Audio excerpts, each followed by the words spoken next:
అందరికీ నమస్తే, good morning, శుభోదయం. Welcome to my YouTube channel.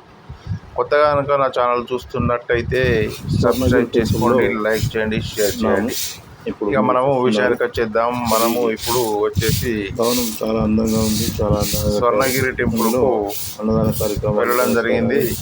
ఇక్కడ చెప్పడం జరిగింది. ఈ బిల్డింగు కానీ చూసి ఆశ్చర్యపోవడం జరిగింది. ఎందుకు అంటే అద్భుతంగా ఉంది. అసలు చాలా ఏర్పాటు ఇక్కడ ఒక సినిమా తీస్తే మహల్ లాగా చాలా అద్భుతంగా ఉంది. కనుల విందుగా చాలా బాగుంది. ఇక్కడ చూడగానే లాగా ప్రతి ఒక్కరు కూడా ఫోటోలు కానీ వీడియోలు కానీ వెళ్ళినప్పుడు ప్రత్యక్షంగా తీసుకోకుండా ఎవరు కూడా వెళ్ళరు. అంత అద్భుతంగా చాలా అందంగా ఉంది బిల్డింగ్. ఇంత అద్భుతంగా ఉంది. కలర్స్ కూడా చాలా బాగుంది. రామోజీ ఫిలిం సిటీలో ఇప్పుడే కొత్తగా రాజుల నిర్మించినట్టుగానే ఉన్నది. ఇన్ని సంవత్సరాలైనా కూడా అంత అద్భుతంగా అంటే ప్రత్యక్షంగా మీరు చాలా చూస్తే బాగా నచ్చింది. అవును, మీరు చెప్పింది నిజమే అని అనకుండా ఉండలేరు. తప్పకుండా మీరు వెళ్ళినప్పుడు ఈ టెంపుల్ వెనకాలే ఉంటుంది.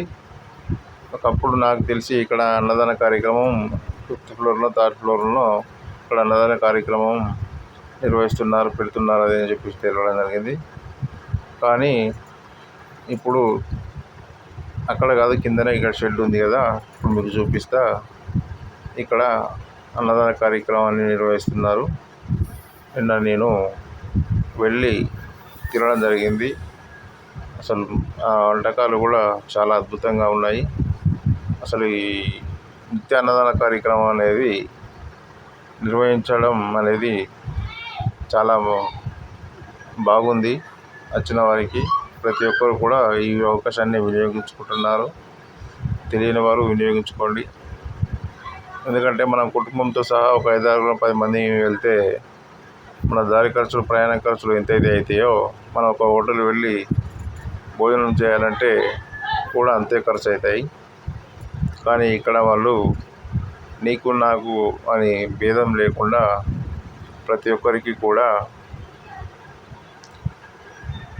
మరొక విషయం ఏంటంటే, కొన్ని టెంపుల్లలో దర్శనానికి వెళ్ళి వచ్చిన తర్వాత అక్కడ మనకు టోకెన్ ఇస్తారు. ఆ టోకెన్ ఉంటేనే భోజనం పెడతారు. కానీ ఇక్కడ టోకెన్ సిస్టమ్ అనేది లేదు. డైరెక్ట్ ఎవరైనా వెళ్ళొచ్చు, వెళ్ళి ప్రశాంతంగా తినవచ్చు ఎంతమంది అయినా కూడా. మనకు సరిపోయేంత కూడా వాళ్ళు పెట్టడం జరుగుతుంది. కర్రీస్ కానీ, తర్వాత సాంబార్ కానీ, రైస్ కానీ, తర్వాత మనకు తోచినంత కూడా వాళ్ళకు అన్నదాన కార్యక్రమంలో మనం బాగా పోంచుకోవడానికి, మన పుట్టినరోజు కానీ, వేడుకలు కానీ ఏదన్నా ఉంటే అకేషన్ ఉన్నా, లేకుంటే దేవుని మీద ప్రేమతో అయినా మనం 500, 1000 రూపాయలు కూడా చదివిస్తున్న వారు చాలామందే ఉన్నారు. వీళ్ళు ప్రతిరోజు ప్రతినిత్యం కూడా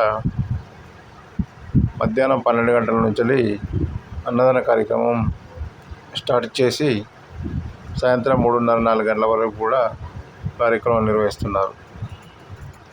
ఓకే, ఇప్పుడు మనము బ్యాక్ నుంచి వెళ్తున్నాము. ఇప్పుడు మీకు చూడొచ్చు, కార్ల పార్కింగ్ బ్యాక్ సైడ్ చాలా ప్లేస్ ఉంది. ఎంత అద్భుతంగా ఉందంటే చాలా నాకైతే నచ్చింది. ఇలా వెహికల్లో కూడా తీసుకొచ్చి ఇక్కడ దింపడం జరుగుతుంది. మీరు చూడొచ్చు.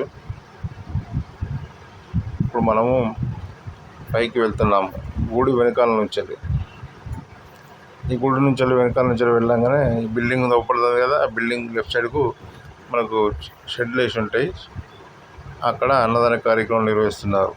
మీరు ఈసారి తప్పకుండా గుడికి వెళ్ళిన తర్వాత అక్కడ అన్నప్రసాదం తీసుకోవాలని మనస్ఫూర్తిగా కోరుకుంటున్నాను. ఈ బిల్డింగ్ ఉంది కదా, బిల్డింగ్